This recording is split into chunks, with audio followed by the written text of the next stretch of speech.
Hey guys, I wanted to share with you some information about frequencies. And as Nikola Tesla says, if you want to find the secrets of the universe, think in terms of energy, frequency, and vibration. And I want to show you what a Chladni plate is.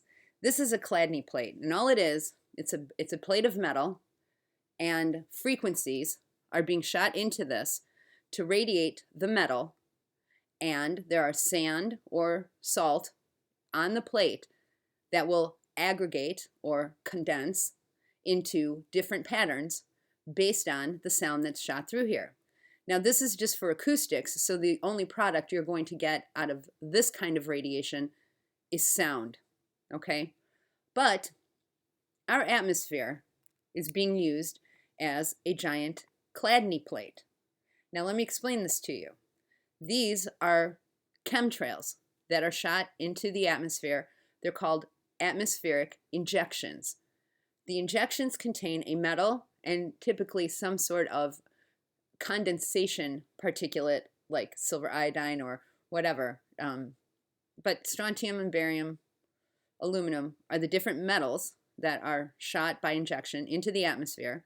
And if you remember from my discussion on the hydrological cycle, this is the natural process where evaporation occurs by the dehydration of the atmosphere below, going from a low pressure gradient of vapor to from a high pressure high concentration of moisture in the environment to a low concentration, just like water would spread on something that's dry. If it spreads out, if you pour water on a towel or something, the whole towel is going to get damp as that puddle of moisture expands out, because that's what moisture does, is it evaporates from a wet concentration, real high concentration, to a low concentration. So it condenses up in the atmosphere. The atmosphere, after it evaporates, it condenses. The atmosphere gets filled to saturation, and once it's filled to saturation, it becomes precipitation and rains, and it's just that cycle. And there are only two places that you can really interfere with the hydrological cycle or the weather. This is weather. There's only two places that you can actually interfere with this process, and that's by changing the heat or the pressure. By heating the atmosphere really hot so that the moisture below evaporates quicker, or by the pressure, changing the pressure in the atmosphere so that by the heat and vapor differentials, you get movement of the cycle. So there's only really two places you can alter this, the weather cycle or weather modification. So the reason that they're doing this, of injecting metals into the atmosphere, is the same reason that they have a metal plate here. If you take away this metal plate, and you take away the materials upon which these frequencies are vibrating, it just is acoustics going into the air. Nothing happens. But if you're doing it in the sky, the same thing happens. If you just have it's to give the towers that are below something to vibrate their frequencies on. Same thing. So this is just turning the atmosphere into a giant Chladni plate by spreading nanoparticulate size metals into the environment.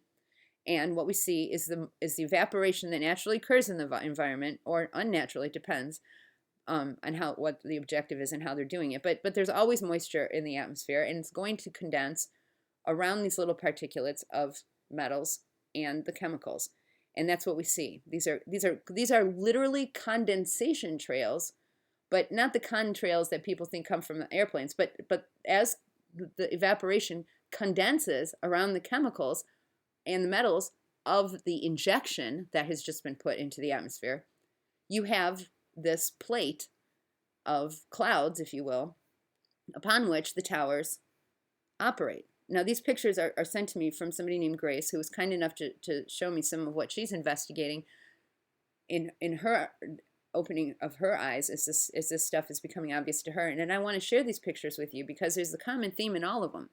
There's a tower underneath every one of these what we call them chemtrails, but that's not really a good explanation of what's happening here, because these are injections of metal to create a Chladni plate out of our atmosphere. And as you look at the pictures of how these condensation patterns of the evaporated moisture in the air divide, you can see, just like we see on that Chladni plate, you know, the frequencies are dividing these things up.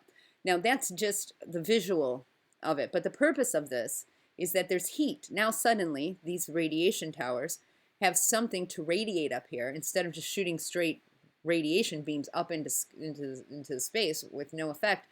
Here they're actually radiating the environment. They're changing the pressure or the temperature of this immediate environment to either accelerate evaporation, or if these were fluffy fat clouds, we would know that it's to force condensation as it's extracting from the environment. But that's a little bit more complicated. I don't need to get into that. Really, the whole objective here is just to show you that underneath every one of these crazy pictures that she sent me of this crazy atmosphere that we're all looking up, I want you guys to start looking down, because there's always a series of antennas with microwaves, millimeter waves, all sorts of different kinds of instruments are used. And they're not all on the ground, but the majority of the ones that we're going to be noticing in our crazy skies are going to be on the ground. And I am inverting the colors here to show you the striation patterns of the clouds, because it almost always works in a way that X marks the spot. You know, here's the Chladni plate, if you will, of the metals as they've dispersed into the atmosphere, and the condensation of the clouds that are forming around those metals suspend the metals up into the atmosphere to give these towers something to radiate on. So that's my whole purpose in showing you all of this. Let me just forward through a couple more of these pictures here, and you'll see in this one there's another one right here, and here you can see I'm gonna get rid of the inverted colors here just for a minute. You can see there are many layers of antennas here. These all have different functions, and there are only two ways that they can impact the environment, guys, and that is to change the pressure or the heat of the atmosphere above us.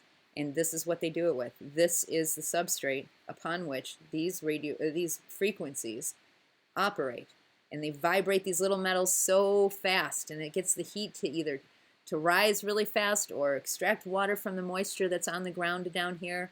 It creates different pressures in the atmosphere so that the water that's in our atmosphere down here will rush up into the clouds, or so that there's a heat differential so that the moisture and temperatures below will change. That's the whole purpose of these towers, is to manipulate the atmosphere so that we can generate this cycle and manipulate this cycle in one way or another.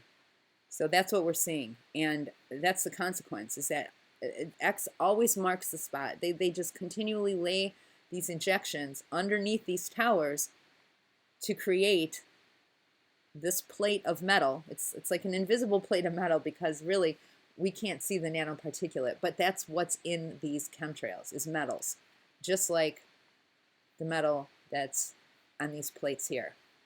And although our clouds don't turn out so pretty because we're not radiating the atmosphere with acoustic waves, sometimes we do. There are acoustic measures that are taken. That one machine that NASA uses acoustics.